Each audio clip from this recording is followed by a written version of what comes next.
성경 말씀 요한 1서 2장 1절에서 6절까지 보겠습니다. 요한 1서 2장 1절에서 6절까지 보겠습니다.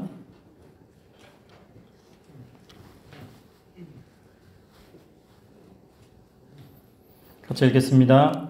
나의 자녀들아, 내가 이것을 너희에게 쓰면 너희로 죄를 범하지 않게 하려 함이라. 만일 누가 죄를 범하여도 아버지 앞에서 우리에게 대언자가 있으니 곧 의로우신 예수 그리스도시라. 그는 우리 죄를 위한 화목 제물이니 우리만 위할 뿐 아니요 온 세상의 죄를 위하심이라. 우리가 그의 계명을 지키면 이로써 우리가 그를 아는 줄로 알 것이요 그를 아노라 하고 그의 계명을 지키지 아니하는 자는 거짓말하는 자요 진리가 그 속에 있지 아니하되 누구든지 그의 말씀을 지키는 자는 하나님의 사랑이 참으로 그 속에서 온전하게 되었나니 이로써 우리가 그의 안에 있는 줄을 아노라. 그의 안에 산다고 하는 자는 그가 행하시는 대로 자기도 행할지니라. 아멘. 오늘 말씀을 통해서 우리 모두가 죄의 길을 버리고 예수님처럼 행동하며 살 수 있기를 주님의 이름으로 축복합니다. 조셉 하트 목사님이 1757년에 개종을 한 이후에 시를 하나 썼는데 그 시가 번역이 되어서 우리가 부르는 찬송가에 들어있습니다. 그 찬송 시는 96장입니다. 찬송가 96장인데요. 이 시를 보면 이 시인이 개종을 하면서 예수님을 왜 믿게 되었고 또 예수님을 어떻게 믿고 있는지 그것에 대해서 알 수가 있습니다. 우리 찬송가 96장을 한번 불러보겠습니다. 예수님은 누구신가? 예수님은 누구신가? 앞에 가사가 있습니다. 앞에 보시면서 예수님은 누구신가를 한번 묵상해 보시기를 바랍니다.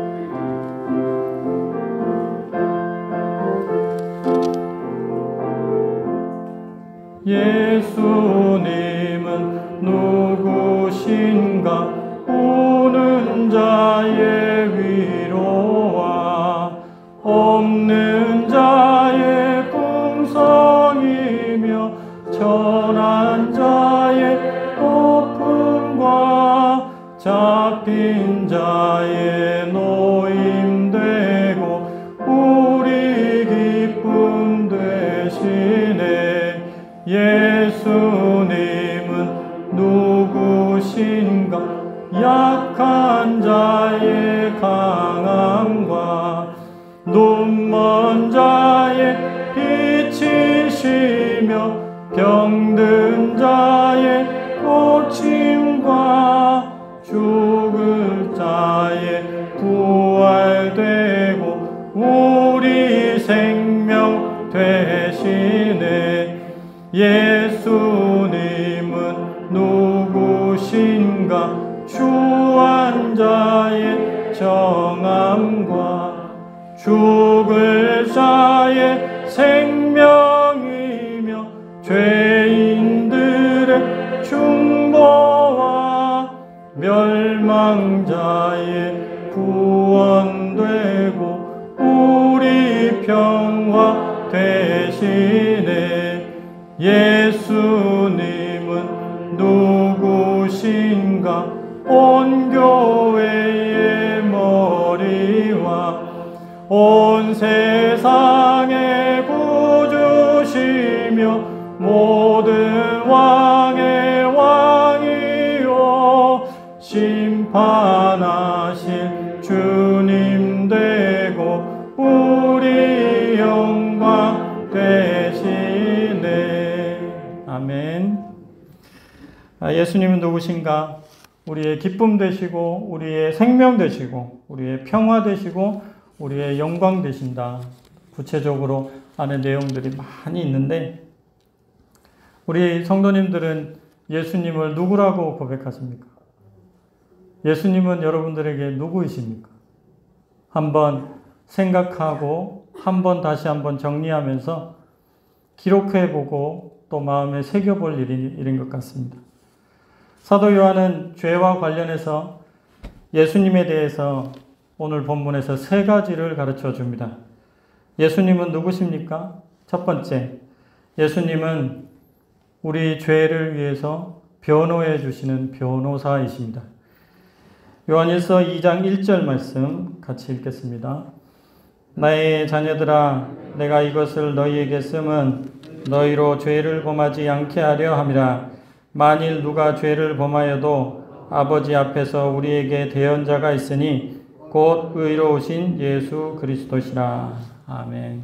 제가 어릴 때 가게에서 과자를 훔쳤던 적이 있습니다. 집에 왔더니 어머니가 계시는 거예요. 제가 어머니의 눈을 쳐다보지를 못하겠더라고요. 가슴에 품고 몰래 어머니를 피해서 들어갔던 것이 기억이 납니다. 죄를 지으면 사귐이 깨집니다. 우리가 죄를 지으면 하나님과의 사귐에 금이 갑니다. 문제가 생깁니다. 그래서 죄를 지으면 안 됩니다. 아멘이십니까? 그런데 문제는 죄가 우리의 보편성이라는 것입니다. 모든 사람이 죄를 짓습니다. 여기서의 죄는 상습적으로 반복되는 죄를 얘기하고 있지 않습니다. 상습적이지 않은 죄, 즉 우리가 연약해서 짓는 죄를 말합니다. 우리가 연약하기 때문에 죄를 짓고 싶지 않지만 죄를 지을 때가 종종 있습니다. 그렇다고 우리가 약해서 그랬습니다. 내가 원하지 않았는데 죄를 짓게 되었습니다. 한다고 해서 죄가 되지 않는 것은 아닙니다. 죄는 죄인 것이죠. 이럴 때 어떻게 하면 좋겠습니까? 죄는 이미 지었고 내 의도는 아니었지만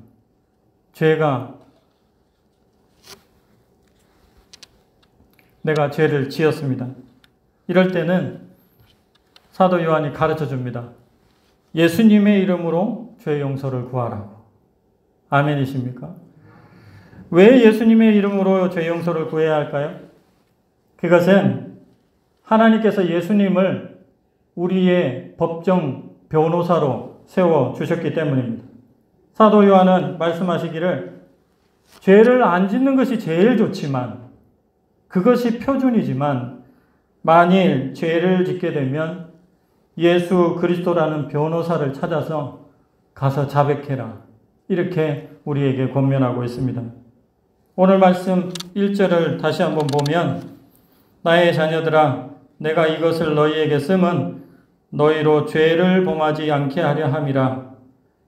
그러나 만일 누가 죄를 범하여도 아버지 앞에서 우리에게 대언자가 있으니 곧 의로우신 예수 그리스도시라.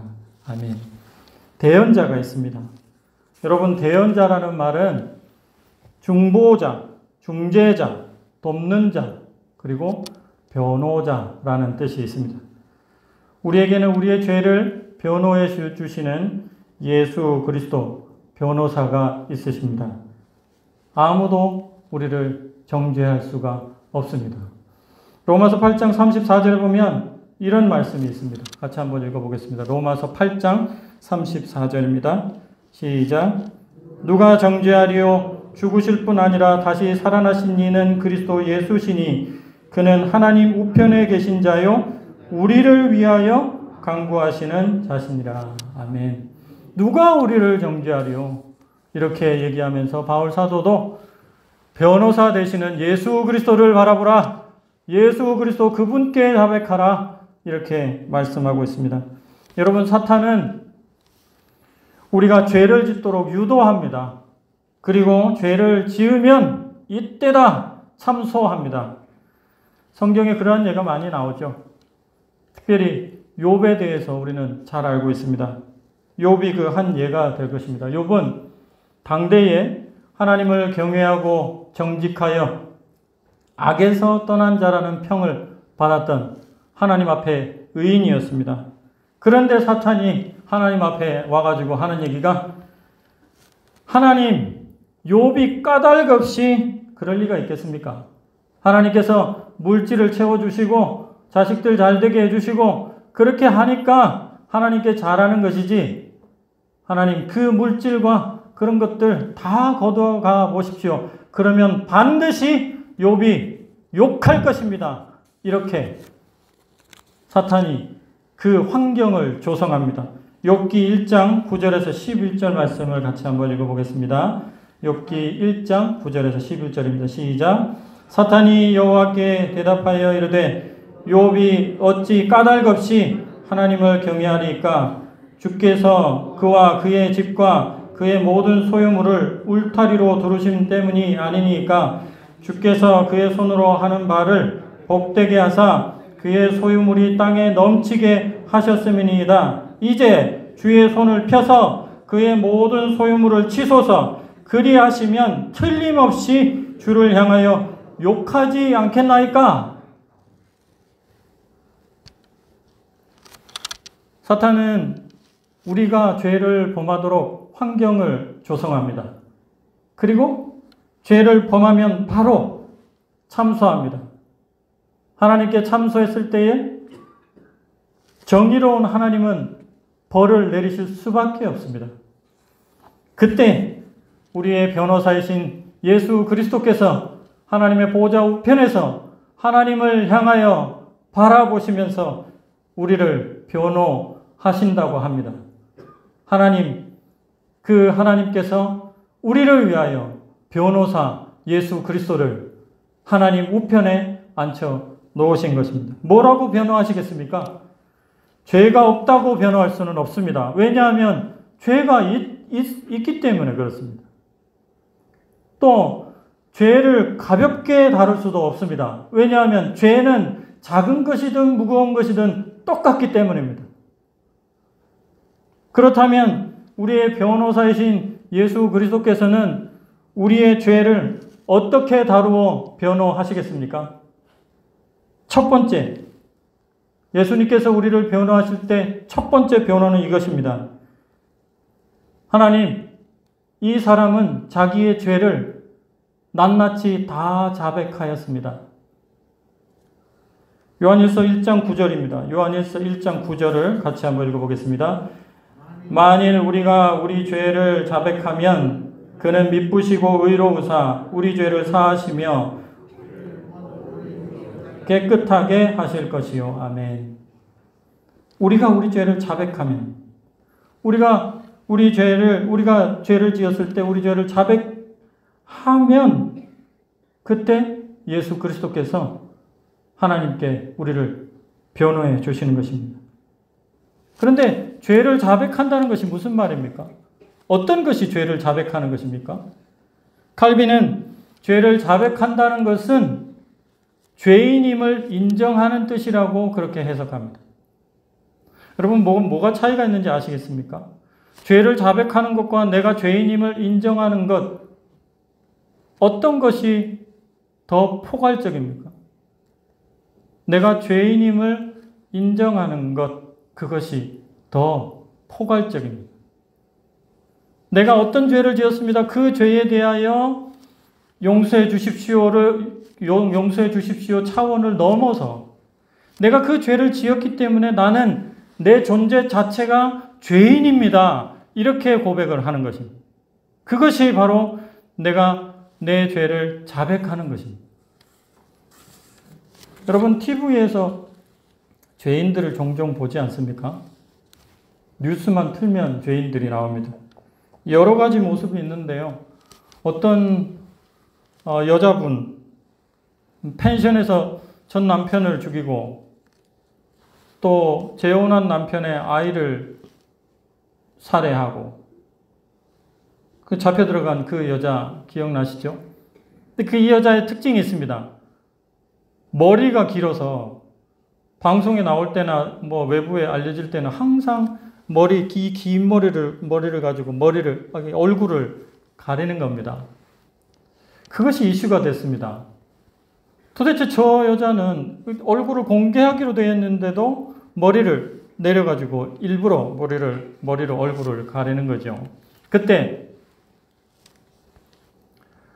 제가 한 장면을 봤는데 그 여자를 데리고 차에 타려고 하는 그 순간 어디선가 나타난 어떤 여자분이 그 여자, 그 자기의 죄를 가리려고 하는 그 여자의 머리채를 잡아가지고 막 사정없이 막 이거를 채버리는 그런, 아니 머리털이 다 뽑힐 정도로 뽑아버리는 그런 장면을 보았습니다. 꼴 보기 싫었던 겁니다. 왜요? 죄인이 자기의 죄를 가리고 있는 모습이 꼴 보기 싫은 겁니다. 또 다른 남자도 있습니다. 아마 기억나실 겁니다. 이 남자는 한강 몸통 시신 사건, 그래가지고 유명해진 남자인데요. 이 사람이 호텔에서 근무하는데 호텔 투숙객이 자기한테 좀 잘못했던 모양입니다. 다투었는데 새벽에 들어가서 망치로 그 투숙객을 때려서 죽인 다음에 며칠 동안 놔뒀다가 토막을 내가지고 몸통 자르고 팔다리 뭐 다 잘라가지고 한강에다가 집어넣은 겁니다. 그런데 이 사람이 유명해진 건 뭐 이런 종류의 살인들은 우리가 텔레비에서 종종 많이 보는데 이 사람이 더 눈에 띄는 건 뭐냐면 이 사람의 태도입니다. 어떤 태도였습니까? 기억나시죠? 그 울부짖고 있는 유가족들을 향해서 미소를 싹 지으면서 손을 흔든 겁니다. 그리고 카메라 앞에서도 자기는 잘못한 것이 없다고 당당하게 그렇게 하는 모습을 보면서 얼마나 소름이 끼치는지 이것이 죄인의 모습인가 하는 그런 마음이 들었습니다. 여러분, 우리가 죄를 자백할 때 어떤 모습이어야 되겠습니까? 내가 한 거 그거 하나 잘못됐다. 이렇게 자백하는 것을 자백이라고 얘기하지 않고 성경에서 말씀하시는 이 본문에서 말씀하시는 그 자백은 자기가 죄인이라는 것을 온통 나는 죄 덩어리라는 것을 얘기하는 그런 자백을 말하고 있습니다. 뻔뻔하지 않은 자기의 죄를 낱낱이 드러내고 나는 온전히 죄인입니다. 이런 모습, 그런 모습이 바로 자백하는 모습입니다. 이런 모습을 가지고 예수님에게 나아가서 예수님, 제가 죄인입니다. 제 온 영혼과 몸이 죄 덩어리입니다. 그렇게 자백했을 때에 예수님께서 하나님 앞에서 우리를 위하여 변호하시기를 이 사람은 자기의 죄를 온전히 뉘우쳤고 하나님 앞에 다 자백했습니다. 이렇게 변호해 주시는 것입니다. 사랑하는 성도 여러분, 죄를 낱낱이 고할 뿐만 아니라 우리 자신이 죄인이라는 것을 인정하고 죄를 지을 때마다 죄인임을 아파하면서 주님께 자백하고 주님께서 변호해 주시는 은혜를 경험하실 수 있기를 주님의 이름으로 축원합니다. 예수님의 두 번째 변호는 제가 이 사람의 죄를 다 갚아 치루었습니다. 이것입니다. 제가 이 사람의 죄를 다 갚아 치루었습니다. 이 변호는 예수님은 누구신가에 대한 두 번째 답입니다. 예수님은 우리에게 누구십니까? 예수님은 우리의 화목제물, 우리 죄에 대하여 화목제물이십니다. 오늘 말씀 2절을 같이 읽겠습니다. 요한 1서 2장 2절 시작. 그는 우리 죄를 위한 화목제물이니 우리만 위할 뿐 아니요 온 세상의 죄를 위하심이라. 아멘. 그는 우리 죄를 위한 뭐요? 화목제물이다. 법정에서 변호사가 변호를 하기 위해서는 말로만 가지고 안 됩니다. 무엇이 있어야 됩니까? 증인이 있거나 아니면 증거물이 있어야 됩니다. 그래야 변호가 가능합니다. 예수 그리스도께서는 우리 죄를 위해 변호하실 때 사용하시는 증거물을 가지고 있습니다. 무엇입니까? 우리가 잘 아는 것처럼 십자가입니다. 예수 그리스도께서 우리 죄를 위하여 십자가를 지신 화목제물로 십자가를 지신 그 십자가를 가지고 우리를 위하여 변호하시는 것입니다. 이것이 없을 경우 예수 그리스도 말고 우리를 위하여 십자가를 진 사람이 아무도 없는데 이 십자가가 없이 하나님 앞에 나아가서 우리의 죄를 아무리 변호한들 아무 소용이 없는 것입니다. 증거물이 없는데 어떻게 그것을 받아들여 줄 수 있겠습니까? 여러분, 민족 복음화를 위하여 평생을 바치신 그 김중곤 목사님이라고 아십니까? 그 김중곤 목사님의 아주 유명한 말씀들이 많이 있지만 그 가운데서도 아주 유명한 말씀, 백문일답이라는 것이 있습니다. 아십니까? 모르십니까?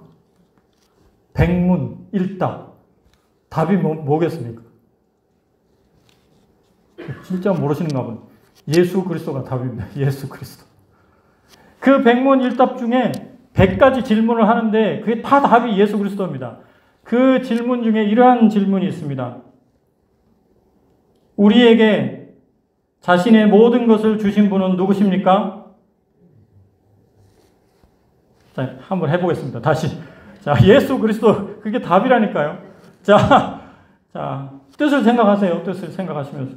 우리에게 자신의 모든 것을 주신 분은 누구십니까? 내 모습이 죄로 인해 보이지 않자 자신의 피로 내 죄를 닦아내신 분은 누구십니까? 날 위해 피투성이 되신 분은 누구십니까? 예수 그리스도.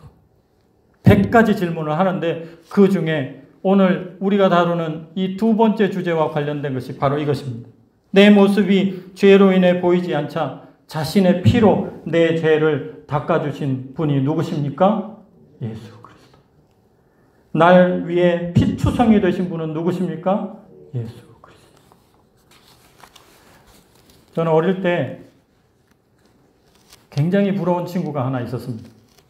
그 친구는 희한하게도 가게에 가면 돈을 안 내고 물건을 가져옵니다. 그 주인 아저씨도 절대로 뭐라고 안 합니다. 제가 아까 말씀드렸잖아요. 제가 돈을 안 내고 물건을 가져왔더니 도둑놈이었는데 이 친구는 가게에 가서 물건을 그냥 가져옵니다. 이렇게 한번 하고 그냥 가져옵니다. 왜 그럴까요? 나중에 엄마가 다 갚아줍니다. 얼마나 부럽던지요. 먹을 게 있으면 그냥 가가지고 그냥 가져오기만 하면 됩니다. 나중에 엄마가 다 갚아준답니다. 우리의 죄에 대해서 모든 것을 갚아주시는 분은 누구? 예수 그리스도. 그분이 계셔서 우리는 안전합니다. 사탄은 우리에게 죄를 지으라고 환경을 조성하고 죄를 지었을 때마다 지금도 참소합니다. 어찌 하나님의 사람이라는 존재가 이러한 죄를 몰래 짓고 있느냐? 이렇게 했을 때 우리가 우리의 죄를 낱낱이 자백하고 우리의 죄인됨을 고백하고 예수께 나아가면 우리 주 예수 그리스도께서 십자가를 보이시면서 이 사람을 위하여 내가 죄값을 다 치루었습니다. 용서해 주십시오. 이렇게 변호해 주시는 것입니다. 이 예수님을 참으로 사랑하는 저와 여러분 되실 수 있기를 바랍니다. 그렇다면 이제 마음 놓고 죄 지어도 되겠습니다. 맞습니까? 그렇지 않습니다. 주님이 우리 죄를 위하여 변호하시고 또 우리 죄값을 치루어 주신 것은 마음껏 죄 지으라고 그렇게 한 것이 아니라는 것을 우리는 잘 알고 있습니다.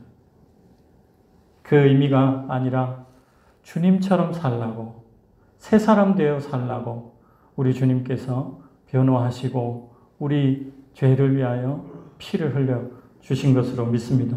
이것이 바로 예수님은 누구신가에 대한 세 번째 답입니다. 예수님은 우리의 모범이 되십니다. 요한일서 2장 3절에서 6절 말씀을 오늘 본문인데요. 읽어보겠습니다. 우리가 그의 계명을 지키면 이로써 우리가 그를 아는 줄로 알 것이요 그를 아노라 하고 그의 계명을 지키지 아니하는 자는 거짓말하는 자요 진리가 그 속에 있지 아니하되 누구든지 그의 말씀을 지키는 자는 하나님의 사랑이 참으로 그 속에 온전하게 되었나니 이로써 우리가 그의 안에 있는 줄을 아노라. 그의 안에 산다고 하는 자는 아멘. 그가 행하시는 대로 자기도 행할지니라. 그가 행하시는 대로, 예수 그리스도께서 행하시는 대로 당신도 행해야 되는 것이 마땅하지 아니하느냐, 이렇게 말씀을 하고 계십니다.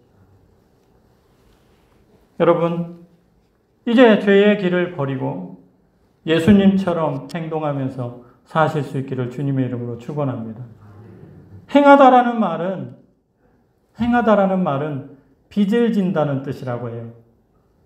그래서 NIV 성경, 영어 성경에서는 반드시 빚을 지면 반드시 갚아야 되잖아요. 반드시 해야 되는 것이잖아요. 그래서 영어 성경에서는 반드시 갚아야 된다는 의미로 must라는 영어 단어를 사용했습니다. 반드시 해야 되는 거다.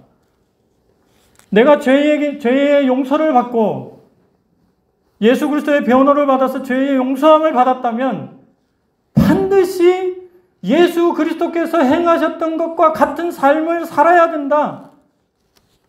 이 행함은 선택이 아니라 필수다. 이렇게 말씀하고 계시는 것입니다.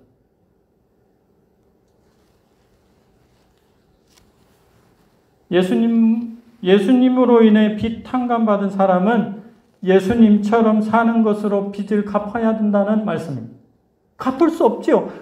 우리의 죄를 어떻게 우리가 행함으로 갚을 수 있겠습니까? 그러나 예수 그리스도께서 우리를 위하여 변호하시고 우리를 깨끗게 해 주셨으므로 우리가 최소한 예수 그리스도처럼 사는 모습으로 빚을 갚는 마음, 빚 갚는 마음, 이 마음 가지고 평생을 사는 것이 주님께서 우리에게 원하시는 것인 줄 믿습니다.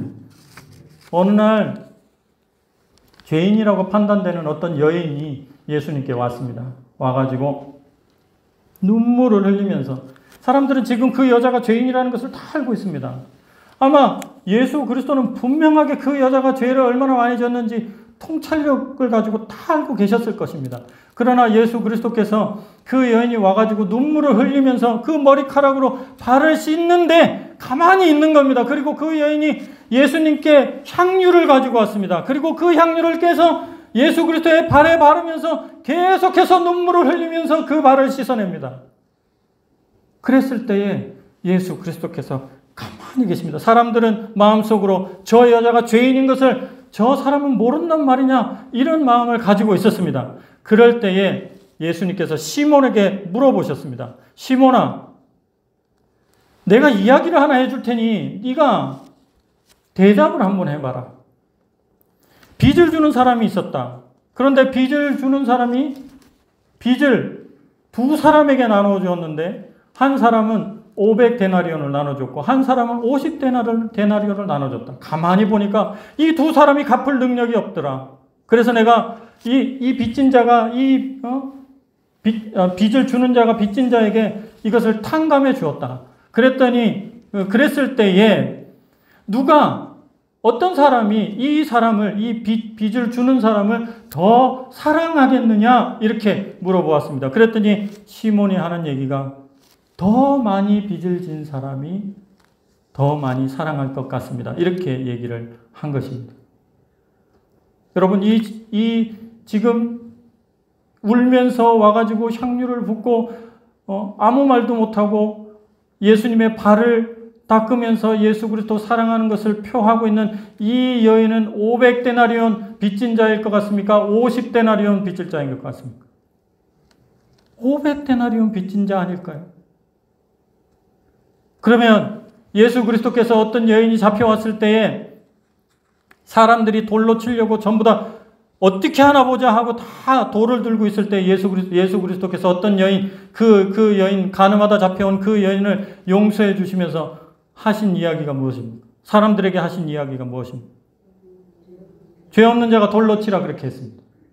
그러면 지금 500데나리온 빚진 자에 비유되는 이 여자가 와가지고 예수 그리스도께 대한 사랑을 표현하고 있는 이 시점에서 다른 사람들은 죄가 없을까요? 예수 그리스도께서는 다른 사람들이 짓고 있는 모든 죄들을 알고 계셨습니다. 그러나 이 여인과 같이 사랑을 표현하지 않는 그들보다 이 여인처럼 자신이 죄인임을 알고 펑펑 울면서 와가지고 예수 그리스도에 대한 사랑을 표현하는 이 여인이 진짜가 아니겠는가? 그렇게 예수 그리스도께서 말씀하시는 것입니다. 여러분, 선교하는 이유가 무엇입니까? 선교하는 이유가 피 갚으려고 하는 거 아닙니까? 하나님께서 우리 주 예수 그리스도께서 나를 위하여 이렇게 많은 죄를 사하여 주셨는데 내가 빚이라도 좀 갚으면서 살아야지. 여러분, 전도하는 이유가 뭡니까? 용서하는 이유가 뭡니까? 구제하는 이유가 뭡니까? 모두 다 빚진 마음 때문에 그런 거 아닙니까? 예수 그리스도께서 나를 위하여 이렇게 많은 죄를 사해 주셨는데 내가 어찌 가만히 있을 수 있는가? 제 목사님 중에, 동기 목사님 중에 얼마 전에 선교하시다가 전기작업, 교회 전기작업 이렇게 하다가 감전이 되어 돌아가신 분이 있습니다. 저보다 나이가 어리니까 굉장히 젊습니다. 사모님하고 애들이 있는데 그 사모님하고 애들 소식을 들어보니까 그 사모님하고 애들은 그 선교지에 그대로 남아서 선교하겠다고 그렇게 얘기를 하더라고요. 왜 그렇게 합니까? 떠나고 싶을 텐데 아버지가 죽은 곳이고 자기 남편이 참 허망하게 사역도 제대로 펼쳐보지도 못하고 죽은 이곳에 왜 그 사모님과 그 아이들은 그곳에 남아서 계속 선교하겠다 하는 것일까요? 빚진 마음 때문에 그렇습니다. 자신의 죄를 사해 주신 그분께 해드릴 것이 이것밖에 없었어요. 빚진 마음으로 그곳에서 주님 위해서 할 수 있는 일이라면 여기서 하겠습니다. 그렇게 하고 그곳에서 주님을 위해서 평생을 사는 거 아니겠습니까? 주님처럼. 사랑하는 성도 여러분, 우리 빚 갚으면서 살았으면 좋겠습니다. 우리 주님께서 나의 죄를 변호해 주시고 나의 죄를 위해서 돌아가 주시고 이것으로 끝나면 무슨 의미가 있습니까? 주님께서 원하시는 것은 사도 요한이 주님의 마음을 담아서 우리에게 전해주었던 것처럼 그를 아는 자는 그가 행하셨던 것처럼 그렇게 행해야 될 것이 아니냐. 이렇게 말씀하고 있는 이 말씀을 우리의 가슴 깊이 새겼으면 좋겠습니다. 빚진 마음. 오늘 말씀을 통해서 다 까먹으셔도 좋은데 빚진 마음 하나는 가슴에 새기고 돌아가셔서 평생 우리 주님 위하여 무엇이든지 좋습니다. 주님 위하여 무엇인가 빚진 마음으로 행하면서 주님 만나실 수 있기를 주님의 이름으로 축원합니다. 말씀 정리하겠습니다. 예수님은 누구십니까? 예수님은 변호사이십니다. 예수님은 화목제물이십니다. 예수님은 우리의 모범이 되십니다. 죄의 길을 버리고 예수님처럼 행동하면서 그렇게 평생 그렇게 사실 수 있기를 주님의 이름으로 축원합니다. 아멘. 기도하겠습니다. 하나님 아버지 감사합니다. 우리 주 예수 그리스도를 우리의 죄를 위한 변호사로 세워주시고 지금도 우리가 죄를 지을 때마다 우리 주님 하나님을 향하여 우리를 변호하시며 십자가를 들이대시고 내가 저의 죄를 다 담당하여 지었다고 그렇게 말씀하여 주시니 감사합니다. 이제 우리 주님께서 우리에게 바라시는 것처럼 우리 주님처럼 이 땅에서 살다가 우리 주님 만날 수 있도록 빚 갚는 마음으로 살다가 우리 주님 만날 수 있도록 은혜를 베풀어 주시옵소서. 모든 말씀 예수님의 이름으로 기도합니다. 아멘.